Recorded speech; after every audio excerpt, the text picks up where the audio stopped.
Diyos na makapangyarihan sa lahat. Sa pangalan po ng aming Panginoong Jesucristo, kami taos puso na papasalamat Ama sa oras at sa umagang ito na kami yung pinagkatipon. Salamat Ama sa lahat ng binising sa pinagkalog sa amin sa araw-araw, sa bawat ng pamilya. Ama, hinihiling namin sa umagang ito, patuloy mong gabayan at ingatan ng buhay nito. Hinihiling din po namin Ama, pakihipo po ang aming mga kasamahan na nasa balid ng karamdaman. Nalulungkot po sa kanilang lupang katawan. Maraming salamat Ama sa iyong paglabay. Nawa po ay makarating sila at bumalik po at makajoin din po sa amin. Salamat din po sa buhay ng Pwes namin ngayon. Ingatan mo rin po siya Ama sa kanyang pag-uwi mamaya.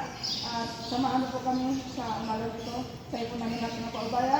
Sa iyo lahat ng pag-uwi. Salamat sa pangalan natin ng Jesucristo. Amen. Amen.